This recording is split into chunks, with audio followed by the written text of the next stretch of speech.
कविता उन्होंने कैसे बनाई, मतलब कहाँ से इस कविता का प्रादुर्भाव हुआ। तो कुमार विश्वास जी बताते हैं कि एक बार जब वो कविता पढ़ने के लिए जम्मू कश्मीर गए, तो जम्मू कश्मीर क्योंकि बर्फीली जगह है तो बहुत ज़्यादा बर्फबारी होती है और ठंड बहुत रहता है। तो जब वो जा रहे थे जहाँ पे उनकी कविता का पाठ होना था, तो जब वो जा रहे थे तो उनके साथ फौज के कुछ जवान थे, ड्राइवर थे।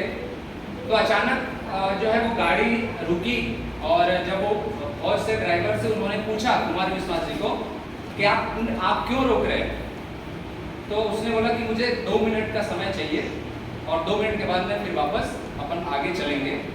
और बताते हैं कि वहाँ पर ठंड बहुत ज़्यादा, मतलब इतनी ठंड थी माइनस में, मतलब वो बोले कि हम तो क्या बोलते हैं गाड़ी के शीशे को नीचे करके हाथ को बाहर निकालना मुश्किल था। उस समय उस फौजी ने बाहर निकला और जब उनसे पूछा कि आप बाहर क्यों जा रहे हैं, तो चूंकि वो मुस्लिम समुदाय से थे तो वो बोले सर शाम का समय है, मुझे 2 मिनट की इबादत करनी है, तो मुझे 2 मिनट का समय चाहिए, मुझे नीचे जाना है। उसने बोला इतनी ठंड में। तो फिर वो गए इबादत करने और वापस आए तो उन्होंने पूछा उस जवान से कि फौजी साहब इतने कड़ाके की ठंड में आप बाद में भी तो कर सकते थे, इतने कड़ाके की ठंड में आप नीचे गए, आपने नमाज पढ़ा, इबादत करी, आखिर आपने क्या मांगा ऊपर वाले से, क्या कुछ तो मांगा होगा ना। तो उन्होंने जो जवाब दिया कुमार विश्वास को, तो कुमार विश्वास ने बोला कि मैं वो जवाब ऐसा ही नहीं बता के आप सबको कविता के रूप में बताना चाहता हूँ, ठीक है। तो वही कविता मैं प्रयास कर रहा हूँ आप सबके बीच में। वो जो फौजी हैं उन्होंने क्या मांगा और वो क्या चाहता है, तो उसको मैं आप सबको कविता के रूप में बता रहा हूँ, ठीक है। तो दौलत न अता करना मौला, वो फौजी बोल रहा है कि दौलत न अता करना मौला। अता करना का मतलब होता है देना, मतलब वो बोल रहा है कि मुझे दौलत भी मत देना, ना अता करना। कि दौलत न अता करना मौला, शोहरत न अता करना मौला। शोहरत मतलब तो आप समझते ही है ना, नेम फेम रिकॉग्निशन। फौजी बोल रहा है कि मुझे दौलत भी नहीं चाहिए, मुझे शोहरत भी नहीं चाहिए। तो दौलत न अता करना मौला, शोहरत न अता करना मौला, बस इतना अता करना चाहे, जन्नत न अता करना मौला। जन्नत मतलब होता है हमारे भाषा में स्वर्ग। तो बोला मुझे दौलत भी नहीं चाहिए, मुझे शोहरत भी नहीं चाहिए, मुझे जन्नत भी नहीं चाहिए।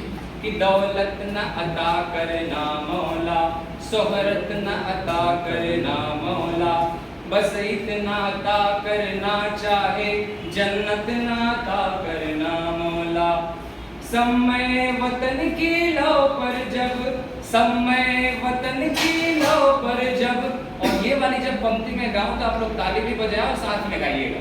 समय वतन की लो पर जब, समय वतन की लो पर जब, कुर्बान पतंगा हो, होठों पर गंगा हो, हाथों में तिरंगा हो, होठों पर गंगा हो, हाथों में तिरंगा हो, होठों पर गंगा हो, हाथों में तिरंगा हो। और बस एक सदा ही उठे सदा बर्फीली मस्त हवाओं में, बस एक सदा ही उठे सदा बर्फीली मस्त हवाओं में, बस एक दुआ ही सुने सदा जलती तपते सहराओं में। जीते जी इसका मान रहे, मर कर मर्यादा याद रखे, जीते जी इसका मान रखे, मर कर मर्यादा याद रहे। हम रहे मगर ना रहे सदा, इसकी सज धज आबाद रहे। परवरदिगार लेकर पुकार, मैं तेरे द्वार पे आया हूँ।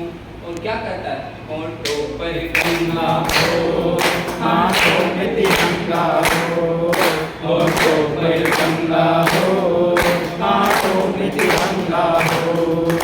गीता का ज्ञान सुने न सुने, इस धरती का यश गान सुने, गीता का ज्ञान सुने न सुने, धरती का यस गान सुने। हम सब अद कीर्तन सुन न सके, भारत माँ का जय गान सुने। हम सब अद कीर्तन सुन न सके, भारत माँ का जय गान सुने। चाहे अजान ना सुने कान, चाहे अजान ना सुने कान, पर जय जय हिंदुस्तान सुने। चाहे अजान ना सुने कान, जय पर जय जय हिंदुस्तान सुने। परवरदिगार लेकर पुकार, मैं तेरे द्वार पे आया हूँ। होठों पर गंगा को, हाथों में